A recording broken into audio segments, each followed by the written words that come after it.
নীলফামারীর ডোমার উপজেলায় আমবাড়িতে জমি সংক্রান্ত বিরোধের জেরে মারপিটের ঘটনায় একই পরিবারের শিশু এবং মহিলাসহ 4 জনকে পিটিয়ে গুরুতর জখম করার অভিযোগ উঠেছে ইকরামুল হক এবং তার পরিবারের বিরুদ্ধে।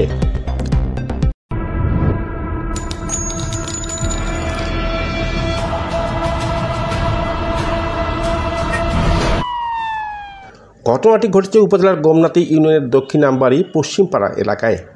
থানার অভিযোগ সূত্রে জানা যায়, উক্ত এলাকার মৃত মনসুর আলীর ছেলে রেজাউল করিম এবং তার ভাই ইকরামুল হকের সাথে দীর্ঘদিন যাবত দ্বন্দ্ব চলে আসছে। রেজাউল তার বাবার কাছ থেকে জমি খরিদ করে ভোগ দখল করেন।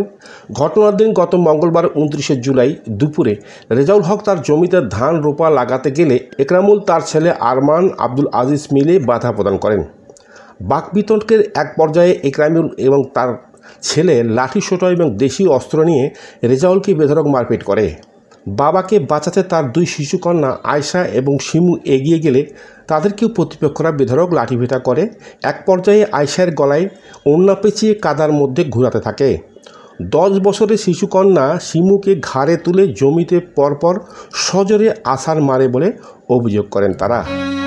আমার বড় বেটা ভাই ওরা, আর আমার বড় মা তার বৌমা গলায় ওড়না ধরে জুড়াইছে, ওড়না গলায় চিপে নিয়া আর নগুলে ডাং দিছে লাঠি দিয়া। আমার বাবার জমিতে আমার বাবা যখন হাল নামাইতে গেছে, আমার বড়াব্বু তখন হাল আটকাইছে। আমার বাবা যখন ওখানে সামনে গেছে, আমার বাবার গলা টিপে ধরছে। আমি আমার বড়াব্বুকে বলি, বড়াব্বু তোমার পায়ে পড়ে আমার বাবাকে ছেড়ে দাও। তখন ওনার ছেলে আর উনি আমাকে কান্না ধরে হাসরাইছিল। তখন আমার বোন যায়, বোনকেও মারছিল। তারপর আমার আম্মু যখন আটকাতে গেছে, আমার বড় আম্মু ধরে আমার আম্মুকেও মারছে। আমি সবাইকে বলতেছি, তাও বড় আব্বুকে হাতে পায়ে ধরে বলছি, বড় আব্বু আমার আব্বুকে ছেড়ে দাও। তাও আমার বড় আব্বু ছেড়ে দেয়নি, উল্টায় আমাকে আবার কাদায় হাসরাইছে। তাদের মারধরের কারণে বাবা এবং মেয়ে 3 জনেই গুরুতর অসুস্থ হয়ে পড়লে প্রতিবেশীরা তাদের উদ্ধার করে দ্রুত ডোমার উপজেলা স্বাস্থ্য কমপ্লেক্সে ভর্তি করে। মারলো তো একরামুল, আরমান, আজিজ, আরজিনা, সুরভি।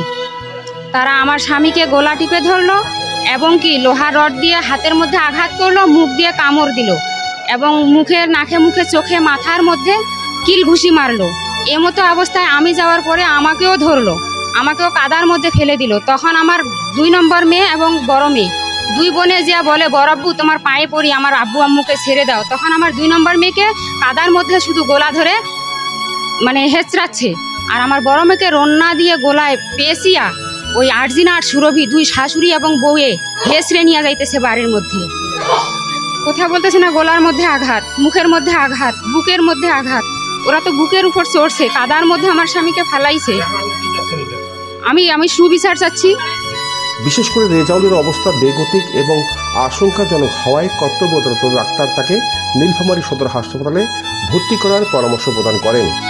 এই বিষয়ে রেজাউলের স্ত্রী স্মৃতি আক্তার বাদী হয়ে ইকরামুল, আরমান, আব্দুল আজিজ সহ 5 জনের বিরুদ্ধে ডোমার থানায় অভিযোগ দায়ের করেন। অপরদিকে হামলায় ব্যবহারকৃত লাঠি, লোহার রড এবং শাবল জব্দ করা ছিল।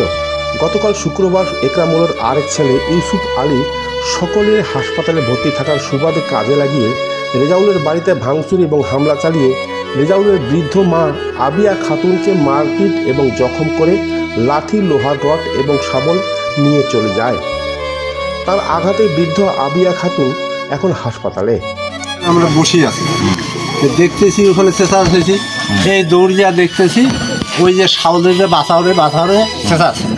তারপর ওই যে ওনার ছেলে আজিজ, বড় ছেলেটা, ওই একটা শাবল নিয়ে ওই আরেকটা ভাতিটাকে হাম দিয়ে আছে, ওইটাকে 5-7 জন ধরিয়া আটক করছে। কথা বলছে ডোমা থানার অফিসার ইনচার্জ আরিফুল ইসলাম বিষয়টি নিশ্চিত করে জানান, এসআই কাউসার আলীকে তদন্তের দায়িত্বে দেওয়া হয়েছে। তদন্ত সাপেক্ষে দোষী ব্যক্তিদের বিরুদ্ধে প্রয়োজনীয় আইনগত ব্যবস্থা গ্রহণ করা হবে। নির্যাতনের শিকার রেজাউল সহ তার পরিবারের লোকজন অপরাধীদের দৃষ্টান্তমূলক শাস্তির জোর দাবি জানান। আনিসুজ্জামান মানিক, শালকি নিউজ।